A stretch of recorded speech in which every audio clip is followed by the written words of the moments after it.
আচ্ছা আমরা আগে যত অবধি করেছি ডাইলেকট্রিক কনস্ট্যান্ট, তারপরে এই অঙ্ক, ঠিক আছে? হেডিং দাও যেই 2010 এ এসেছিল, খুব ভালো অঙ্ক, 2010 এ এসেছিল। কি কোশ্চেন বলেছে? বলেছে টু আইডেন্টিক্যাল চার্জ স্ফিয়ার আর suspended by strings of equal length. ভালো করে শুনে নাও, আমি এইভাবে করে দিচ্ছি। এই দুটো আইডেন্টিক্যাল চার্জ স্ফিয়ার, এদের চার্জ কত? Q Q. ক্লিয়ার? এই লাইন, ক্লিয়ার? এই অ্যাঙ্গেলটা বলে দিয়েছে 30 ডিগ্রি। কত বলে দিয়েছে? দুটোই 30 ডিগ্রি। এটা দুটোই 30 ডিগ্রি হয়েছে এত অবধি। বলে দিয়েছে এটাকে যখন, এটাকে কোথায় রেখেছো? এয়ারে রেখেছো।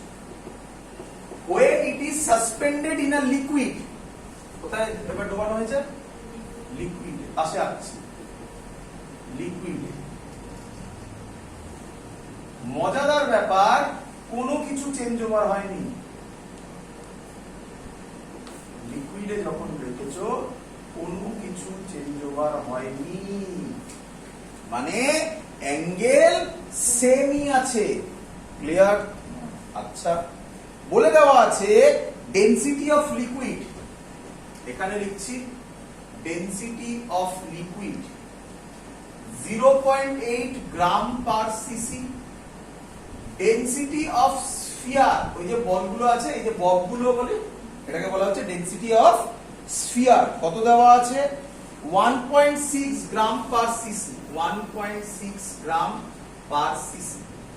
Question, find the dielectric constant of the liquid. Option দেওয়া আছে, first option 1, second option 4, third option 3, last option 2। 1 4 3 2। চলো করে ফেলো, ট্রাই করো। Find dielectric constant of the. আচ্ছা, এই অঙ্কটা সলভ করার টেকনিক আগে আগে শুনে নাও।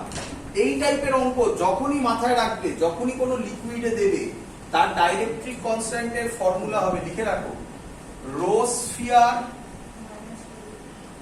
Whole divided by rho sphere minus rho liquid. তো অঙ্ক তো সলভ হয়ে গেছে এখান থেকেই। রো স্ফিয়ার কত? Rho sphere 1.6, rho sphere 1.6 minus 0.8 মানে কত? 0.8। 1.6 বাই 0.8 কত? 2। তো आंसर হবে 2। কিন্তু তোমার প্রথম কোশ্চেন স্যার এটা এলো কোথা থেকে?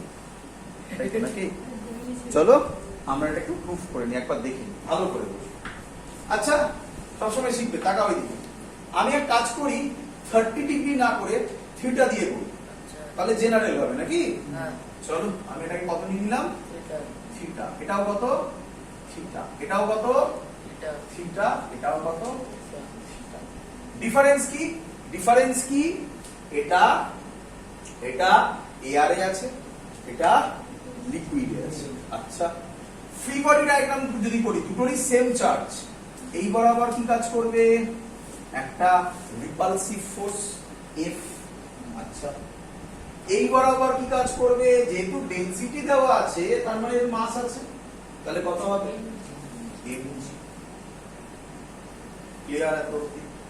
আচ্ছা, এইটা স্ট্রিং, তাই না? স্ট্রিং বরাবর কি কাজ করে?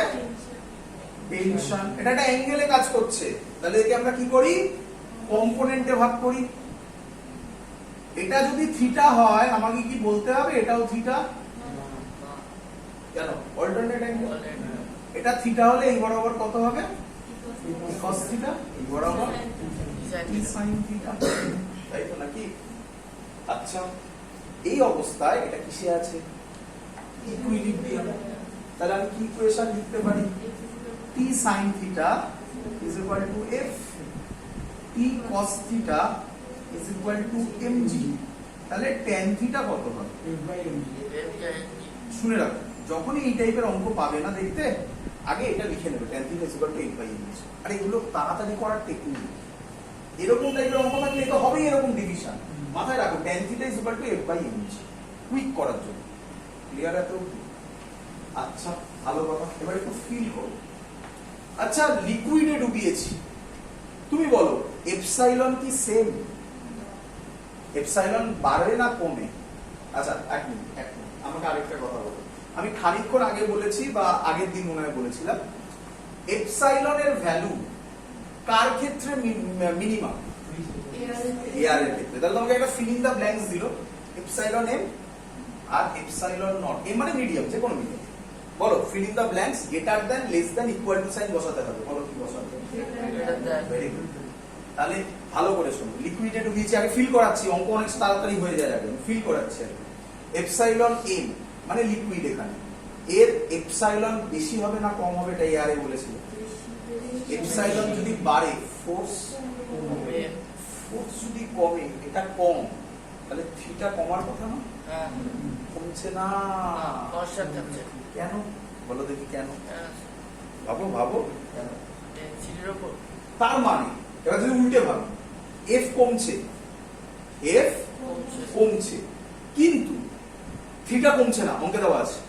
তার মানে নিঃসন্দেহে এই কম্পোনেন্টটা যেমন কমছে, এফ যেমন কমছে, এমজি নিচে যেটা যে ভ্যালুটা আছে এটাও কমবে। ফিল করো এখান থেকে। আরে বাবা এই দিক থেকে দেখো, টেন থিটা তো সেমই থাকতে হবে, অঙ্কে তো তাই দেওয়া আছে।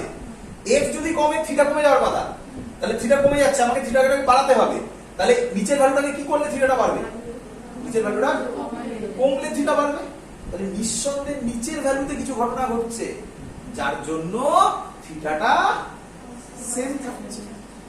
এই বোঝা গেল? আরে বাবা নিচের ভ্যালু যদি কমে, তাহলে উপরের ভ্যালুটা বাড়বে। 2/3 বড় না 2/5 বড়? নিচের ভ্যালু যদি বাড়ে, তো ভ্যালুটা কি হয়ে যাবে? কমবে। Simple thing. ক্লিয়ার? আচ্ছা, তার মানে এমজি নিয়ে গল্প, তাই তো? কেউ বলতে পারবে কি ঘটনা ঘটেছে? অ্যানসার হচ্ছে আপথ্রাস্ট। আপথ্রাস্ট কোন দিকে কাজ করবে? তাহলে এর যদি ফ্রি বডি ডায়াগ্রাম করি, ভালো করে দেখাও, এর যদি ফ্রি বডি ডায়াগ্রাম করি, এদিকে এফ ড্যাশ হবে, তাড়াতাড়ি করার জন্য হবে। আরে এফ তো আর সেম হবে না বাবা, আলাদা হবে। এমজি এদিকেই হবে, টি এদিকেই হবে, এই বরাবর টি কস থিটাই হবে। কি রে, সেম হচ্ছে তো? এই বরাবর বাট এবার উপরে একটা আপথ্রাস্ট কাজ করবে, তাই তো নাকি? তাহলে ইকুয়েশন কি হবে? f dash t sin θ = f, আর বলো সরি f ড্যাশ, আর বলো t cos θ plus u = mg। তাহলে t cos θ কত হবে? mg minus u।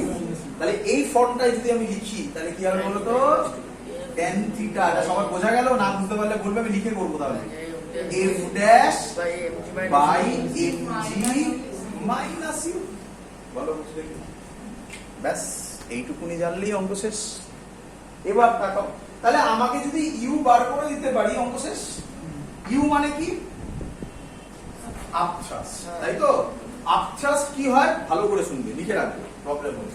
আপথ্রাস্ট কি তোমরা গুলো আর্কিমিডিস প্রিন্সিপাল মনে আছে তো? আপথ্রাস্ট কি হয়? আপথ্রাস্টের ভ্যালু হচ্ছে weight of the displaced liquid. Simple thing, এই হলো আপথ্রাস্টের value, weight of the displaced liquid. চলো শুরু করি। আচ্ছা ভালো কথা। আচ্ছা তার মানে আমি স্ফিয়ারটাকে লিকুইডের মধ্যে ডুবিয়েছি। স্ফিয়ারকে যদি লিকুইডের মধ্যে দিই, তাহলে তার স্ফিয়ারের একটা ভলিউম আছে, তাহলে কতটা ভলিউমের লিকুইড ডিসপ্লেস করবে? ধরে নাও কিছু, তাহলে ধরে নাও কিছু, ধরি এর ভলিউম হচ্ছে ভি। তাহলে কতটা ভলিউমের লিকুইড ডিসপ্লেস করবে? V volume. বলো এত ক্লিয়ার? আমাকে যেতে হবে ওয়েট মানে কি? এমজি। কার এমজি? লিকুইডের। জি তো কোনো প্রবলেম নেই, এম করতে হবে। ভলিউম পেয়ে গেছি, আর কি করলে মাস আসবে? কার মাস লিকুইডের। তাহলে কার কি করতে হবে? কার ডেনসিটি লিকুইডের। অঙ্ক সল্ভ। ভি রো লিকুইড, আর জি তো জি থাকবে, ব্যাস হয়ে গেল আপথ্রাস্ট। তাহলে আমাকে বলো এমজি কে কি লিখবো? এমজিটা কার? এমজি কার?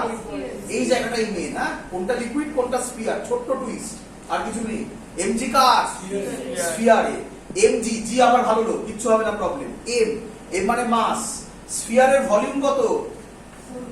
না না ভি, আমি তো ধরিনি ওইদিকে। আচ্ছা ভালো কথা বললো একটা, যদি এই অঙ্কে আর দিয়ে দিত তাহলে আমরা ভলিউমও বার করতে পারতাম, 4/3 পাই আর ও বললো বলে মনে করলো দেয়নি এখানে আরো সোজা। ভি কার, তাহলে এবার কি করলে মাস পাবো? কার মাস, তাহলে কার ডেনসিটি দেবো? এই তো ছোট্ট চেঞ্জ ওভার বাবা, ভালো করে দেখো, জি তো জি থাকবে, দেখো কি সুন্দর চেঞ্জ ওভার। আপট্রাস হচ্ছে ভি রো লিকুইড জি, আর এমজি হচ্ছে V rho sphere G. Solve. আচ্ছা দুটোরই ট্যান থিটা সেম, আমি মুছি এখানে, হয়ে গেছে সবার লেখা, বুঝলাম? এখানটা মুছে হচ্ছে, আমি কি পেলাম? আমি তাহলে লিখতে পারি F by M G is equal to F dash, বলবে তো, by M G minus M G. আচ্ছা ভালো কথা। আচ্ছা তোমরা কি জানো এফ বাই এফ ড্যাশ, আচ্ছা এফটা কোথায় ছিল? এয়ারে ছিল, তার মানে ওটাই এফ নট, আর এফ ড্যাশটাই হচ্ছে এফ এম, তাই তো? গান শোনার না, তাই তো নাকি? এফ ড্যাশ, আচ্ছা F naught by F M কে ছিল? তাহলে এটাই কি করতে পারছো? আচ্ছা তাহলে কে কি হবে? এমজি টা উপরে যাবে বাই এমজি মাইনাস এর ভ্যালু গুলো বসিয়ে দেবো, দি বসিয়ে কে হবে, এটা দেখা যাচ্ছে ক্যামেরাতে? কে হবে এমজি, এমজি এমজি জায়গায় কি লিখবো? কোথায় এমজি বলো তো? এই V rho sphere G by V rho sphere G minus V rho liquid G. V G common যাবে, ভি জি কমন গিয়ে কেটে গেলে লিখবো রো স্ফিয়ার মানে সোল কেটে লেখা যাবে। হ্যাঁ চলে এসেছে ফর্মুলা ক্লিয়ার। বলবো এই টাইপের অঙ্ক সলভ করার জন্য, আবার বলছি কারণ এগুলো না খুব ফেমাস অঙ্ক, খুব ফেমাস অঙ্ক। এই টাইপের অঙ্ক সলভ করো, টেকনিক তো শিখে গেছো, এই ফর্মুলা মনে রাখো, খুব কঠিন জিনিস নয়, মনে রাখো এই ফর্মুলা মনে রাখো, সাথে সাথে অঙ্ক সলভ করো। ক্লিয়ার? চলো।